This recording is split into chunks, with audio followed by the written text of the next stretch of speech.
Well, hey everybody, it's Hippie H&H Racing Services Bad Back and Knees Club on YouTube. So what we have here is a all-original 1972 Honda 250 Twinstar. This particular unit has literally 3,699 original miles from the factory. It's done a lot of its life sitting, obviously.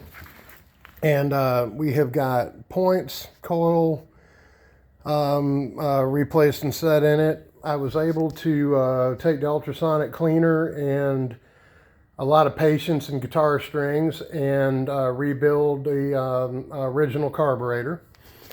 And you can see it looks cleaner than everything else on the bike because it's been through the ultrasonic multiple times. But she is wired up and runs like a dream. However, we got one more thing to do. This OG original tank has been leaking before, and that's probably why this thing got put up in the first place. But people have tried JB Weld on it, and the seam leaks. It's got a couple of pinholes. Somebody put some Bondo over some JB Weld. And being that, oh great, there goes the earth compressor. Give me 1 second, y'all.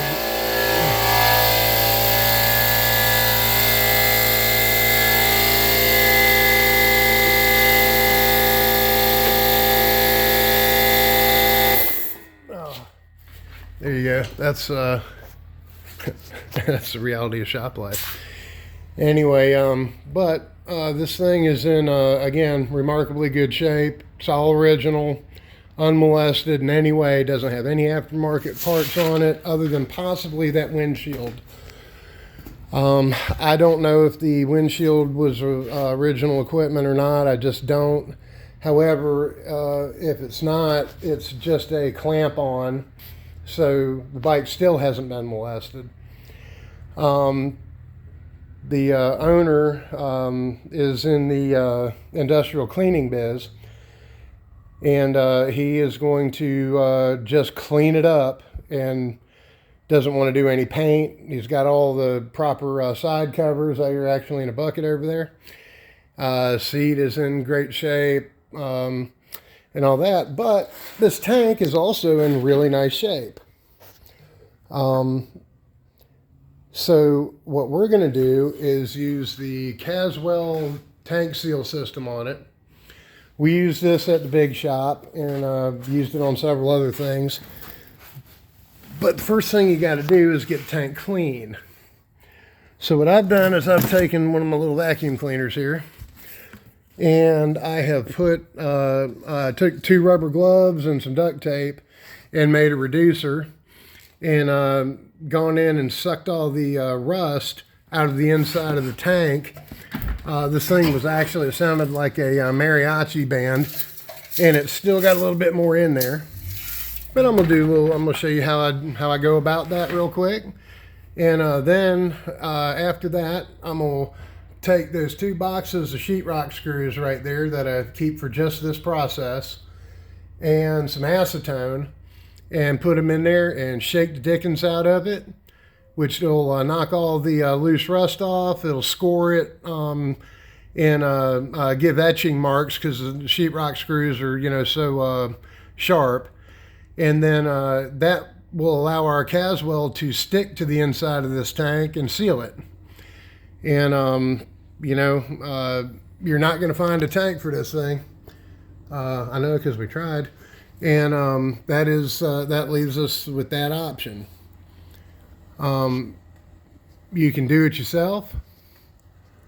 This is anybody with, you know, just basic shop skills can do this process. And I'm gonna tell you, if you take it to a shop, it's a $350 problem minimum.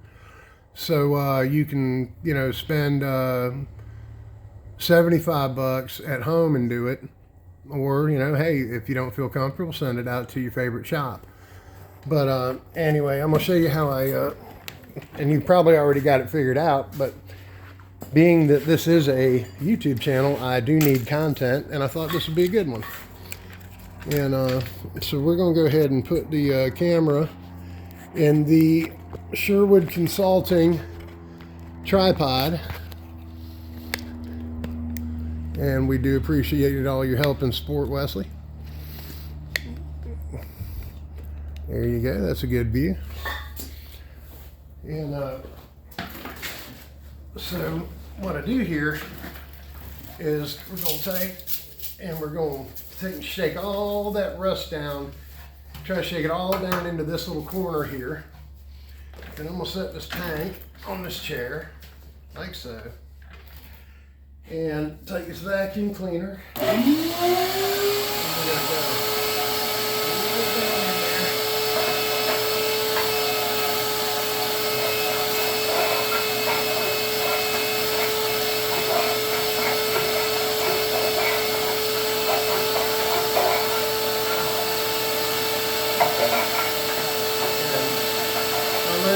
Hear it like I can, but I can feel the rust and hear it sucking up through the hose.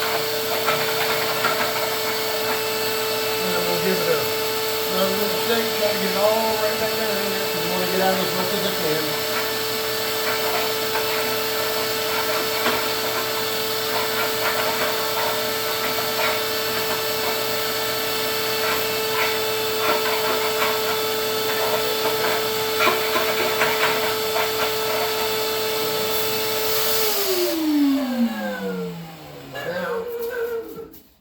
And so now, as you can hear, we ain't got no more rattle in this thing, so we know we can, we can pretty much be assured we got all, you know what, there's one, I hear one little piece in there, and I'm gonna go after it. Let's do that one more time.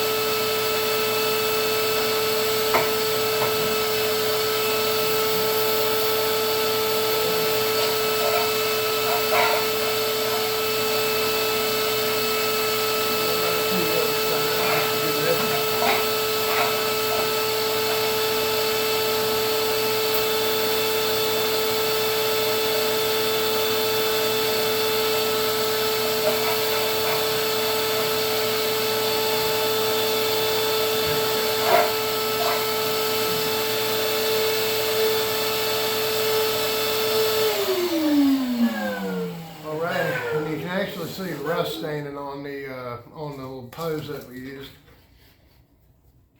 All right, see now we got it all. All right, then on this, the tape up on this isn't bad at all because all we really have to worry about is our lock and seal for our cap. And we've got a old school style cap here. And so the inside lip of this and the outside raised ring are all we really have to worry about getting any product on. And I'm going to take a little bit of duct tape.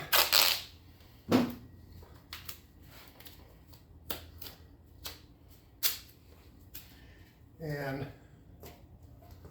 do it just like that.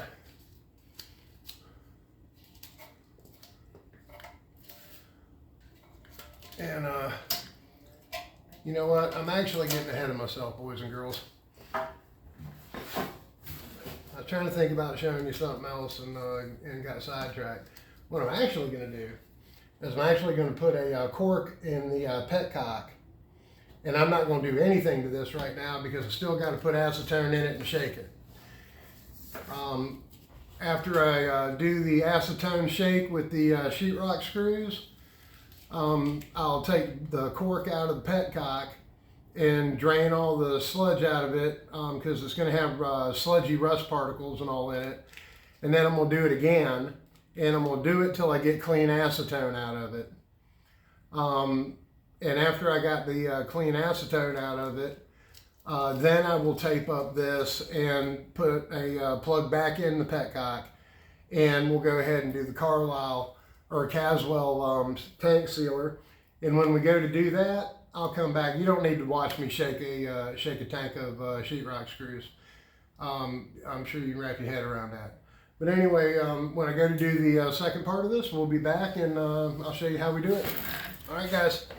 I appreciate you tuning in to H&H Racing Bad Back and Knees Club on YouTube. This is Hippie out for a while.